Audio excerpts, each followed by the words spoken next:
దినోత్సవం రోజున అమానుషమైన ఘటన చోటు చేసుకుంది. అన్నమయ్య జిల్లా గుర్రంకొండలో ప్యారంపల్లెకు చెందినటువంటి గౌతమి పైన యాసిడ్ దాడికి పాల్పడ్డాడు నిందితుడు. ఏకంగా తన ప్రేమ వ్యవహారం నడిపించినటువంటి ఆ వ్యక్తి, ప్రేమాయణం సాగించిన ఆ వ్యక్తి దాడి చేసినట్టు తెలుస్తోంది. ప్రియుడే దాడి చేశాడు. అయితే దాడే కాదు, యాసిడ్తో దాడి చేయడమే కాకుండా తలపై కత్తితో కూడా పొడిచినట్టు తెలుస్తోంది. మొహంపై యాసిడ్ పోసాడు, తలపై చాలా బలంగా కత్తితో పొడిచాడు ఆ నిందితుడు. అనంతరం తాను కూడా ఆత్మహత్యత్నానికి పాల్పడ్డట్టు తెలుస్తోంది. నిందితుడు మదనపల్లె అమ్మచెరువు మిట్టకు చెందినటువంటి గణేష్ గా గుర్తించారు పోలీసులు.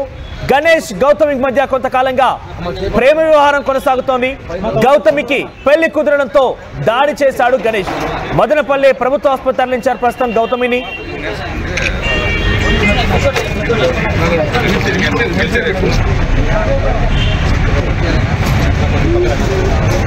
పక్కన తమ్ముడు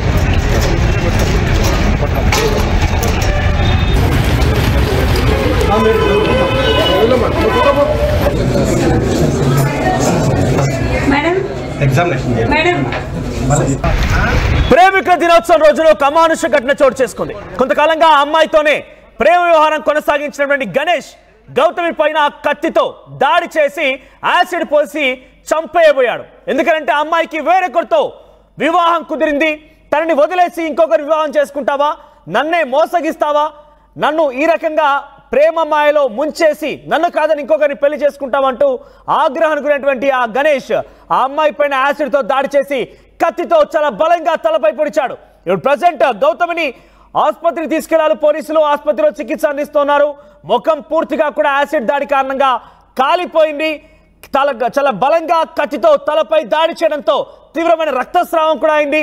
ఆ తర్వాత తాను కూడా చనిపోతానని చెప్పి నిర్ణయించుకున్నటువంటి గణేష్ అనే వ్యక్తి ఆత్మహత్యానికి పాల్పడ్డాడు.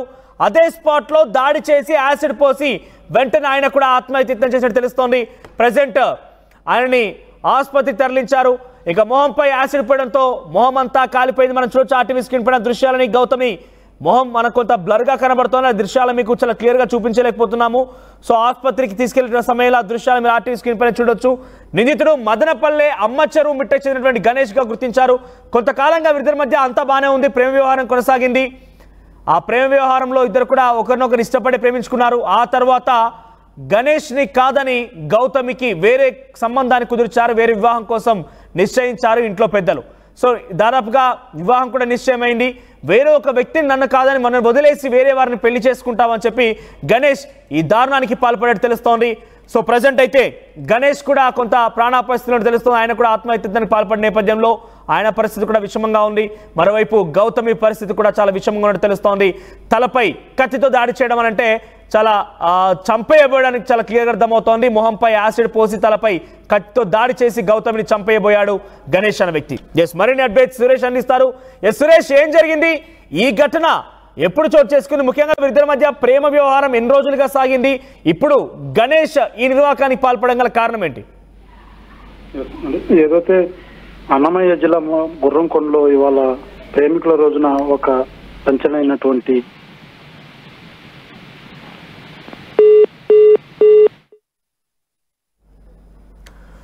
రైట్, గణేష్ గౌతమికి మధ్య కొన్ని రోజులుగా ప్రేమ వ్యవహారం కొనసాగింది. అంతా సవ్యంగానే ఉంది. కానీ పెద్దలు గౌతమికి వేరే ఒక సంబంధాన్ని కుదిర్చారు. ఆయనతో వివాహం నిశ్చయమైంది. వివాహం చేసుకోబోతోంది గౌతమి అని తెలిసినటువంటి గణేష్ వెంటనే తనను కాదని గణేష్ని కాదని గౌతమి వేరే వివాహం చేసుకోవడం నిర్ణయం కావడంతో గణేష్ గౌతమి పైన కత్తితో దాడి చేసి తలపై కత్తితో పొడిచి ఆ తర్వాత మొహంపై యాసిడ్ పోసి అక్కడి నుంచి వెళ్ళిపోయి మరొక చోట ఆయన కూడా ఆత్మహత్యానికి పాల్పడి తెలుస్తోంది. సో మొత్తం మీద గణేష్ పరిస్థితి వ్యవహారంలో ఇద్దరు కూడా ఒకరినొకరు ఇష్టపడి ప్రేమించుకున్నారు. ఆ తర్వాత గణేష్ని కాదని గౌతమికి వేరే సంబంధాన్ని కుదిర్చారు. వేరే వివాహం కోసం నిశ్చయించారు ఇంట్లో పెద్దలు. సో దాదాపుగా వివాహం కూడా నిశ్చయమైంది. వేరే ఒక వ్యక్తిని నన్ను కాదని మనం వదిలేసి వేరే వారిని పెళ్లి చేసుకుంటామని చెప్పి గణేష్ ఈ దారుణానికి పాల్పడేట్టు తెలుస్తోంది. సో ప్రజెంట్ అయితే గణేష్ కూడా కొంత ప్రాణాపరిస్థితులను తెలుస్తుంది. ఆయన కూడా ఆత్మహత్యానికి పాల్పడిన నేపథ్యంలో ఆయన పరిస్థితి కూడా విషమంగా ఉంది. మరోవైపు గౌతమి పరిస్థితి కూడా చాలా విషమంగా ఉన్నట్టు తెలుస్తోంది. తలపై కత్తితో దాడి చేయడం అంటే చాలా చంపేయబోయడానికి చాలా క్లియర్గా అర్థమవుతోంది. మొహంపై యాసిడ్ పోసి తలపై కత్తితో దాడి చేసి గౌతమిని చంపేయబోయాడు గణేష్ అనే వ్యక్తి. ఎస్, మరిన్ని అప్డేట్స్ సురేష్ అందిస్తారు. ఎస్ సురేష్, ఏం జరిగింది? ఈ ఘటన ఎప్పుడు చోటు చేసుకుంది? ముఖ్యంగా వీరిద్దరి మధ్య ప్రేమ వ్యవహారం ఎన్ని రోజులుగా సాగింది? ఇప్పుడు గణేష్ ఈ నిర్వాకానికి పాల్పడడం గల కారణం ఏంటి? ఏదైతే అన్నమయ్య జిల్లా గుర్రంకొండలో ఇవాళ ప్రేమికుల రోజున ఒక సంచలనమైనటువంటి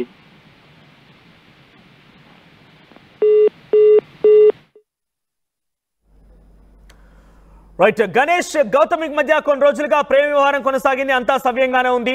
కానీ పెద్దలు గౌతమికి వేరే ఒక సంబంధాన్ని కుదిర్చారు. ఆయనతో వివాహం నిశ్చయమైంది, వివాహం చేసుకోబోతోంది గౌతమి అని తెలిసినటువంటి గణేష్ వెంటనే తనను కాదని గణేష్ని కాదని గౌతమి వేరే వివాహం చేసుకోవడం నిర్ణయం కావడంతో గణేష్ గౌతమి పైన కత్తితో దాడి చేసి తలపై కత్తితో పొడిచి ఆ తర్వాత మొహంపై యాసిడ్ పోసి అక్కడి నుంచి వెళ్ళిపోయి మరొక చోట ఆయన కూడా ఆత్మహత్యకు పాల్పడి తెలుస్తోంది. సో మొత్తం మీద గణేష్ పరిస్థితి, గౌతమ్ ఇద్దరి పరిస్థితి కూడా ప్రస్తుతం విషమంగా ఉంది. ప్రేమికుల దినోత్సవం రోజు ఈ ఘటన జరగడంతో ఒకసారిగా ఆ జిల్లాలో హై టెన్షన్ నెలకొంది. మనం చూడొచ్చు ఆర్టీవీ స్క్రీన్ పైన గౌతమికి సంబంధించి ఆ దృశ్యాలను చూడొచ్చు. ఆసుపత్రికి తరలిస్తున్న దృశ్యాలు మనం చూస్తున్నాం. అన్నమయ్య జిల్లాలో జరిగింది ఈ దారుణమైన ఘటన. అన్నమయ్య జిల్లా గుర్రంకొండలో ప్యారంపల్లెకు చెందినటువంటి గౌతమి 23 సంవత్సరాలు మాత్రమే. ఆమె పైన ఇప్పుడు యాసిడ్ దాడికి పాల్పడ్డాడు గణేష్ అనే వ్యక్తి. యాసిడ్ దాడితో పాటుగా తలపై కత్తితో పొడిచాడు. దీంతో తీవ్ర రక్తస్రావం అయింది. ఆసుపత్రికి తరలించారు. ప్రజెంట్ గణేష్ కూడా ఆత్మహత్యకు పాల్పడి తెలుస్తోంది. ఎస్ అప్డేట్ సురేష్ అందిస్తారు. సురేష్, సో గౌతమికి గణేష్కి మధ్య ఎన్ని రోజులుగా ఈ ప్రేమ వ్యవహారం కొనసాగుతోంది? ఇప్పుడు గణేష్కి ఎందుకు ఈ గౌతమి పైన దాడి చేయాల్సి వచ్చింది? ప్రేమ వ్యవహారం అడ్డుగా ఉందా? పెద్దలకి ఈ విషయం తెలుసా? ఏదైతే మనం ఇవాళ చూస్తున్న ప్రేమికుల దినోత్సవం రోజు ఓ ప్రేమ ఉమాది ప్రియురాలపైన దాడి చేసినటువంటి సంఘటన చోటు చేసుకుంది. ఏదైతే వీరు ఇరువురు కూడా గత 1.5 సంవత్సరం పైగా ఈ ఇల్లు ప్రయాణం సాగుతుందని చెప్పాలి. అయితే ఏదైతే ఆ అమ్మాయి ఈ నెల 7వ తారీఖున అమ్మాయికి పెళ్లి కూడా కన్ఫర్మ్ చేస్తూ నిశ్చితార్థమైనటువంటి పరిస్థితి. ఏదైతే ఆ అమ్మాయి వేరే పెళ్లి చేసుకోవడం పట్ల జీర్ణించక దాడి చేయాలనేసి కూడా ఎప్పటి నుంచో వ్యూహం పొందాడు. అయితే ఇవాళే అతను ఎంచుకున్నట్టుగా కూడా మనం ప్రాథమికంగా అందుతున్నటువంటి సమాచారం. ఏదైతే ప్రేమికుల దినోత్సవం రోజే ఎంత చేలుస్తానంటూ కూడా అతను బెదిరించినట్టుగా కూడా ప్రాథమికంగా కొంతమంది తెలియజేస్తున్నటువంటి పరిస్థితి. అయితే ఏదైతే అమ్మాయి పట్ల అతి క్రూరంగా ఏదైతే కత్తితో దాడి చేసి తలపై యాసిడ్ కూడా పోసినటువంటి పరిస్థితి. అమ్మాయికి తీవ్ర రక్తస్రావం అవుతున్నటువంటి పరిస్థితి. చాలా సీరియస్ కండిషన్ లో మదనపల్లి హాస్పిటల్ కూడా తరలించినటువంటి పరిస్థితి.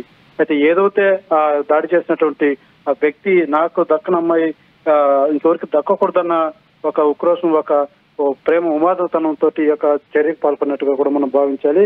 అతను కూడా పాయిజన్ తీసుకొని ఏదో ప్రాణాపాయ స్థితిలో ఉన్నట్టుగా కూడా ప్రాథమిక మనకు అందుతున్నటువంటి సమాచారం. అయితే ఈ యొక్క సంఘటన పట్ల ఒక్కసారిగా మదనపల్లి జిల్లా అంతా కూడా ఉలిక్కిపడిందనే చెప్పాలి. ఏదైతే ఇవాళ ప్రేమికుల దినోత్సవం రోజున ఇలాంటి సంఘటన చోటు చేసుకోవడం పట్ల అంతా కూడా ఒకసారిగా భయాందోళన గురయ్యేటువంటి పరిస్థితి ఆ యొక్క ప్రాంతంలో ఏర్పడిందని చెప్పాలి. ఏదైతే ఇవాళ మార్నింగ్ వాళ్ళ ఇంటి వద్ద అమ్మాయి వాళ్ళ అమ్మా నాన్న పాలు ఏదైతే పాల్ సెంటర్ పోసే వెళ్ళేదానికి వెళ్ళినటువంటి సమయం చూసి ఈ యొక్క ఉమాది వెళ్ళి దాడి చేసినట్టుగా అయితే స్థానికులు తెలియజేస్తున్నటువంటి పరిస్థితి. సో ఈరోజు ప్రేమికుల రోజు. బేసిక్గా ప్రేమ సాగినన్ని రోజులు, ప్రేమగా ఉన్నన్ని రోజులు ఒకరినొకరు పొగడ్తలతో ముంచెత్తూ ఉంటారు, చాలా ప్రేమగా చూసుకుంటూ ఉంటారు, చాలా వరకు ఎమోషన్స్ ని కంటిన్యూ చేస్తూ ఉంటారు. నేను ఈ విషయాన్ని అమ్మాయిలకు అబ్బాయిలకు ఇద్దరికి చెప్పాలనుకుంటున్నాను. మీరు ఒకటి గమనించండి, ఆ అబ్బాయి చూడండి, ఇన్ని రోజులుగా అమ్మాయితో ప్రేమ వ్యవహారం కొనసాగిన రోజులు ఆ అమ్మాయితో చాలా బాగానే ఉన్నాడు. ఆ అమ్మాయిని అంత అందమైన అమ్మాయిని పొగడ్తలతో ముంచెత్తేవాడు. ప్రేమ సఖ్యంగానే సాగింది. ఇద్దరి మధ్య రిలేషన్షిప్ ఒకరినొకరు ఇష్టపడి ప్రేమించుకున్నారు. ఇదంతా సాగిన రోజులు బాగానే ఉంది. కానీ ఒక్కసారి ఆ అమ్మాయి అబ్బాయిని కాదని చెప్పి ఇంకొక నిర్ణయం తీసుకొని పెద్దలు నిశ్చయించినటువంటి ఆ సంబంధాన్ని కుదుర్చుకొని బలవంతమో భయమో ఏదో రకంగా ఆ అబ్బాయిని పెళ్లి చేసుకున్నామని నిశ్చయించుకొని తన కుటుంబం గురించి ఆ అమ్మాయి ఆలోచిస్తే వెంటనే ఒక రాక్షసుడిలాగా మారిపోయినటువంటి ఆ అబ్బాయి యాసిడ్తో దాడి చేసి కత్తితో పొడి చేసి ఆ అమ్మాయిని ఏకంగా చంపేయబోయాడు. ఆ అమ్మాయికి ఏప్రిల్ 29న పెళ్లికు నిశ్చయమైంది. ఏప్రిల్ 29న ముహూర్తం ఫిక్స్ చేశారు. ఇప్పుడు ఆ అమ్మాయి పైన యాసిడ్ దాడి జరిగింది. ఆ అమ్మాయిని చంపేయబోయాడు. అంటే అప్పుడే ప్రేమ కాస్త శత్రుత్వం పెంచేసుకొని పగని పెంచేసుకొని దాడి చేసేంత వరకు దాడి తీసింది. ఇక ఇంకో వర్షన్ మనం చూస్తే కనుక అమ్మాయి చూడండి, ఆ అబ్బాయితో మంచి రిలేషన్షిప్ లో ఉంది, ప్రేమను కంటిన్యూ చేసింది, ఒకరొకరు ఇష్టపడి ప్రేమించుకున్నారు. సడన్ గా తల్లిదండ్రుల కోసం, మరి ప్రేమించినప్పుడు తల్లిదండ్రులు గుర్తురాలేరు, ఆ అబ్బాయితో తిరిగినప్పుడు తల్లిదండ్రులు గుర్తురాలేరు, అబ్బాయితో గడిపినప్పుడు తల్లిదండ్రులు గుర్తురాలేదు. కానీ సడన్ గా పెళ్లి అని నిశ్చయం చేసినటువంటి తల్లిదండ్రుల మాటకి తల్లిదండ్రులకు గౌరవం ఇచ్చి పెళ్లి చేసుకుంటానని చెప్పి ఆమె కూడా చెప్పినట్టు తెలుస్తోంది. సో తల్లిదండ్రులకు గౌరవం ఇచ్చి ఆ అబ్బాయిని కాదని చెప్పేసి ఆ అబ్బాయిని పక్కన పెట్టేసి ఇంకొక పెళ్లికి ఫిక్స్ అయిపోయింది. అందుకే నేను చెప్తున్నాను, అబ్బాయిలు అమ్మాయిలు అందరూ కూడా ఒకసారి అలర్ట్గా ఉండండి. ఎందుకంటే ఈరోజు ప్రేమికుల దినోత్సవం రోజు కాబట్టి, ఈ సంఘటన జరిగింది కాబట్టి కొంత దీని గురించి మీకు వివరించే ప్రయత్నం చేస్తున్నాం అంతే. సో ఒకరినొకరు ప్రేమించుకున్న రోజులు బాగానే ఉంటుంది.